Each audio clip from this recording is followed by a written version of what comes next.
We thought America was exceptional. And when we look at anti-Semitism in Europe, with horrific state-sponsored anti-Semitism, horrific violence that resulted in the Holocaust, that is not the American story. But that doesn't mean that the American story was exceptional. Jews have faced anti-Semitism in America well before the moment we're living in.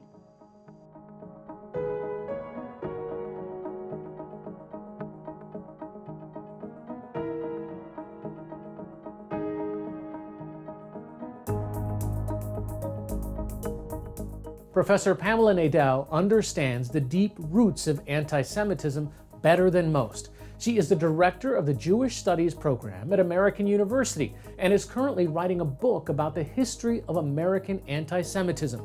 She testified 3 times before the House Judiciary Committee about anti-Semitism on campus, most recently in December 2023, alongside the presidents of Harvard, Penn, and MIT. Professor Nadel is also an advisor to our series Exploring Hate. Professor Nadel, thanks so much for joining us. I know you are working on a book right now about the history of anti-Semitism in the United States, so I think it's fair to say you know more about this topic than most people we would speak to. I guess really to set our audience's understanding a little, something as basic as just the understanding of what is anti-Semitism might be helpful, because it's one of those phrases that gets used so often that I think people sometimes have their own idea of what that means. First of all, thank you so much for having me. It's really great to be here. And this is a really important question because scholars and politicians and people argue about what anti-Semitism means. And I think most people have no idea that the word was not invented until 1879. So while Jew hatred has been around for a long time, or anti-Judaism has been around for a long time, there's something different about anti-Semitism. I would say my favorite definition of anti-Semitism, which is attributed to Isaiah Berlin, is someone who hates Jews more than absolutely necessary. However, I could define anti-Semitism in other ways. It's about rhetoric, it's about discrimination, it's about conspiracy theories and hostility to Jews, and includes violence. Anti-Semitism has been called the world's oldest hatred, and it goes back to ancient times. And I wonder, why is the persistence of anti-Semitism over thousands of years important to understanding today's climate? It's critical to understanding today's climate because many of the ideas that we associate with contemporary anti-Semitism have been around for more than 2,000 years. And so we can't really understand anti-Semitism either in America today or around the world without understanding the origins of those ideas. So give us some examples of kind of memes that we might be seeing today, and which are really just a modern incarnation of things that have been happening for hundreds of years. So I would say, one of the major themes is the notion that the Jews are the enemy of Christendom. It dates to the Gospels, the way the Gospels portray the Jews as clamoring for the death of Jesus, and that therefore the Jews must be eternally punished by the superior faith, and that the Jews remain dangerous, and therefore they have to be identified and marked out. And we often don't remember that those ideas are still part of attacks upon the Jews. So, for example, in October of 2022, white nationalists hung a banner over Highway 405, and one of those banners referenced both the Gospel of John and the Book of Revelation. And the references, if you knew your citations, you would know that they were about Jews being from the synagogue of Satan, and that Jew's father being the devil. So straight out of classic Christian anti-Judaism. When I hear of the words anti-Semitism, my brain flicks on and I see horrible images of the Holocaust. So I wonder, what makes it so hard for Americans to grasp anti-Semitism, and I guess it's Americanness? Your perception is exactly the perception that I think the vast majority of Americans have. Anti-Semitism happened overseas. It was the Holocaust, and that's something that happened far away in the old country and a long time ago. I think it's really important to understand in terms of the American context because we think America is different. We thought America was exceptional. And when we look at anti Semitism in Europe with horrific state sponsored anti Semitism, horrific violence that resulted in the Holocaust, that is not the American story. But that doesn't mean that the American story was exceptional. Jews have faced anti Semitism in America well before the moment we're living in. You know, I'm looking at a couple of images here. One is from the Dearborn Independent back in 1920. It looks like May, and literally above the fold, the headline is "The International Jew: the World's Problem." And I wonder, what was the political climate where a newspaper could print that and it'd be fine? The first thing I want to say is I don't think you know who owned that newspaper. It was Henry Ford. And for 91 weeks, starting in May of 1920, he ran a series called The International Jew: The World's Problem, when he then put all of the articles into 4 volumes and called them The International Jew: The World's Foremost Problem, and had them translated into more than a dozen languages and never copyrighted, so they still circulate today. Here is one of the most famous Americans, actually at one point he contemplated running for president, one of America's most famous figures, most lauded, celebrated industrialists, promoting anti-Semitism. You know, we have an image of a copy of the Protocols of the Elders of Zion being found at the desk of a security guard who's part of the Capitol Hill Police.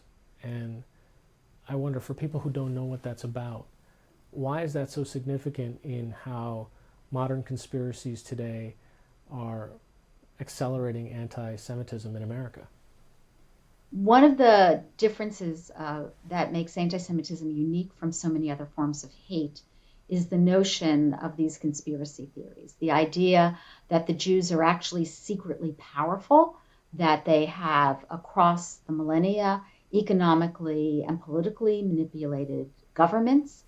And the Protocols of the Elders of Zion is in many ways the most famous of the anti-Semitic conspiracy theory texts. It was crafted in 1903 in Russia, and it began to circulate widely around the world after the Bolshevik Revolution of 1917. And Henry Ford, when he published The International Jew in the Dearborn Independent, he published excerpts of the Protocols of the Elders of Zion. And so we're seeing it again in the 21st century, displayed on the desk of a police officer who works at the U.S. Capitol. When you track where and how anti-Semitism rears its head, were there spikes in it in American history? The spike of the 1920s through 30s through 40s, that period in between the two wars, there's a major, major spike. We had a significant moment of anti-Semitism in America that in many ways I think parallels what's going on today. Historians have called that period the high tide of American anti-Semitism. I have been wondering for the past several years if we are actually living through the high tide of American anti-Semitism now, and we'll have to change what we called that earlier period.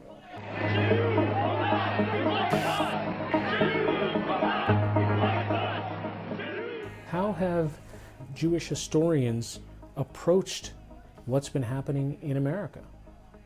Well, that's such an interesting question because, you know, as historians, we live in our moment in time. So in the year 2000, when anti-Semitism really seemed to have gone completely underground, historians wrote a book called The Death of American Anti-Semitism.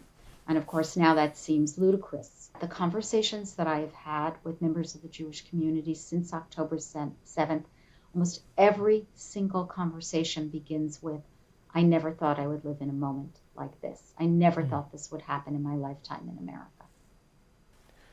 You know, we often think of anti-Semitism coming primarily from the far right, the white supremacists, the Proud Boys, and so forth. But is there a distinction in your mind of when it comes from a different part of the political spectrum, whether it's far left or elsewhere? Well, I think you're absolutely right. I mean, what we had seen, especially since the Unite the Right rally in Charlottesville, and then the murders at the Tree of Life Synagogue in October of 2018, and events that have happened since then, is that these violent outbreaks of anti-Semitism are often coming from, sometimes from group actors, sometimes from lone actors, and they're coming from the right. But we are living in a moment where anti-Semitism is also simultaneously exploding on the left. And it's not new. It's the consequences of decades of language and rhetoric that presents the Jews as settlers colonialists, as white nationalists, as privileged racists, and that we're now just seeing that surging. And it's why I think the moment that Jews are living in may be the real high tide of American anti-Semitism, because Jews are getting attacked from both the right and the left. We don't want no Zionists here! We don't want no Zionists here! After October 7th, has anything surprised you? What surprised me was the outburst. In one way. I mean, in another way, it had been building for a long time. But what really stood out is the extent of the vehemence against Israel, and that ultimately spilled over into anti-Semitism against Jews on college campuses, but also, frankly, across America and around the world. Hey, there is a history of anti-Semitism on college campuses, but I'm wondering how, if at all, have the events after October 7th been different? They have absolutely been different. They've been different, first of all, because of the level of the explosion of vitriol. Sometimes they use the language that the protest will be about Zionist, but Zionist in that sense is the code word for Jew.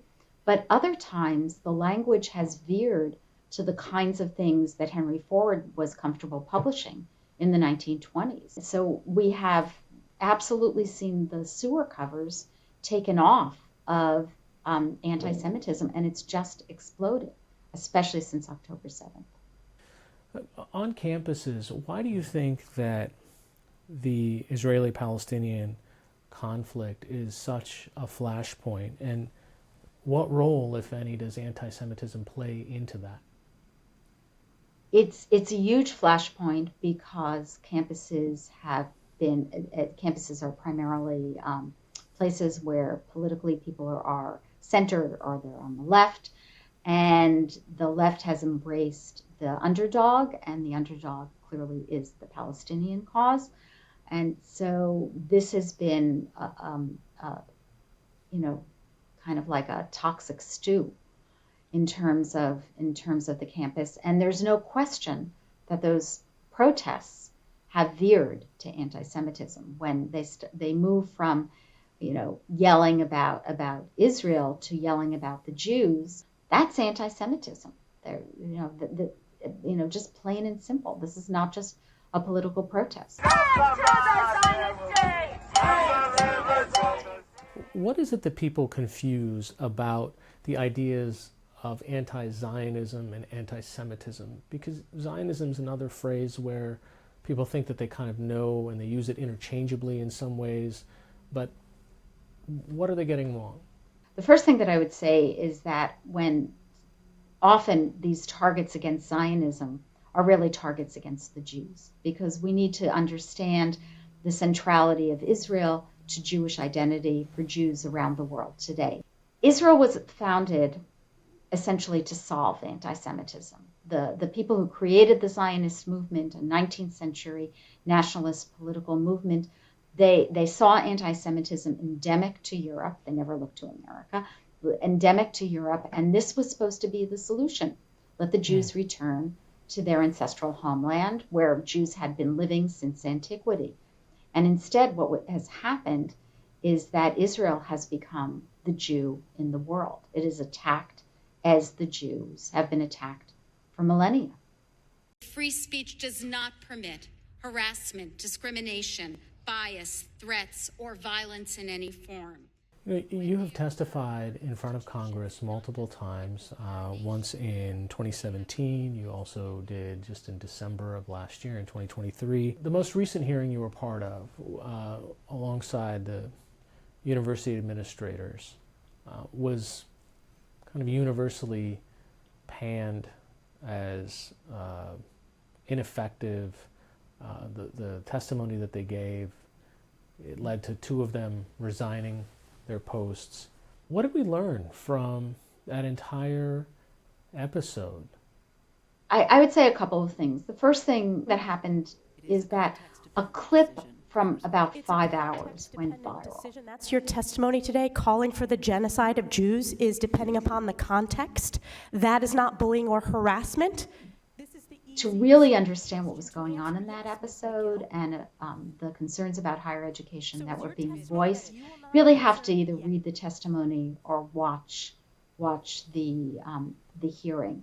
That, what makes the news, what makes a great soundbite, is not always getting at what really is going on in a particular space. So that's the first thing that I would point out. I would say that the other thing that we learned, and we've been learning since this crisis of October 7th, not necessarily from the hearings, but we've learned that a lot of our systems on campuses and our policies had not been updated to reflect the current moment, and that we've been unable within our particular policies to respond to them. Give me an example of the way a policy might be out of date today in how we think about what's happening on college campuses. So we don't have any policies for doxing.